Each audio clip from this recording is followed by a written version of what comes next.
Hello, I'm Karj Kembri, Regional Media Advisor in the Middle East with the Norwegian Refugee Council, and I wanted to share with you some stories of refugees I met over the last year.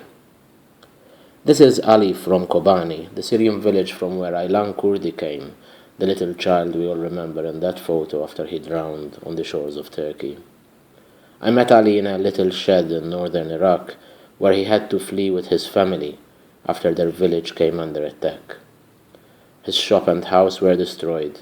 He told me his village was like paradise before the conflict. Never in his life did he believe that they would have a war in Syria. 16-year-old Mahmoud suffers from a life-threatening blood disorder. He had to flee Syria on his own after hospitals ran out of blood. Here he shows me the medical papers saying he needs bone marrow transplant. That is unavailable where he is now in northern Iraq.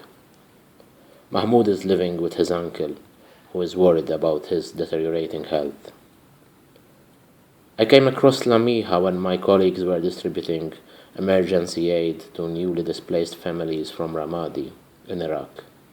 She told me she has 8 other siblings who had to flee from their home when war broke out. This is her lovely little sister Jannat, just 1.5 years old, holding on to her mother. In an old, worn-down house in northern Iraq, I met Diab, a father and grandfather from Mosul. 3 generations, a total of 30 people, live under the same roof here in this bare building. Having left everything behind, they depend on humanitarian aid to feed themselves and pay the rent. In the Gaza Strip, 1 year after the last war, I found the entire neighborhood still totally destroyed. 100,000 people still homeless.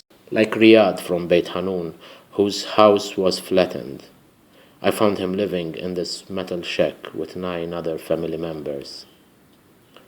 Wajaha suffered the devastating loss of 3 of her children in different drone strikes. This is one of her orphaned nephews in front of the remains of the bomb that killed his own father. And this is 12-year-old Bayan, staring defiantly at the camera. She is the oldest of 4 siblings who lost their mother in the last war on Gaza. She told me she now was no longer afraid. There will be other wars, she said, and we have nothing left to lose.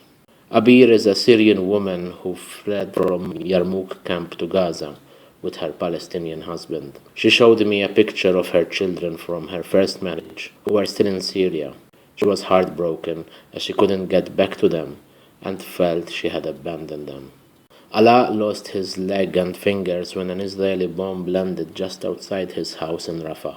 His 15-year-old son died on the spot. He told me how life changed completely from him, how he feels ashamed to walk in the street. The doctor seeing him, Dr. Nabil Al-Shawa, at Gaza's only prosthetic clinic, told me how once the physical pain subsides, it's the emotional scars that remain forever. In Lebanon, I met Abdel Hamid from Syria, who fled 3 years ago with his wife and 7 children. He told me about the farm and house he had back home, which he had to abandon when a missile fell just in front of them. They now live in a tent. He has no work and he has loans to repay. He can't go back to Syria, where the conflict is still raging. What would I do if they take away my children, he told me. He was planning to go back briefly to sell his land so they could travel to Europe, but he's worried about the huge risks of crossing the sea with his children. Those are just a few of the people I met last year.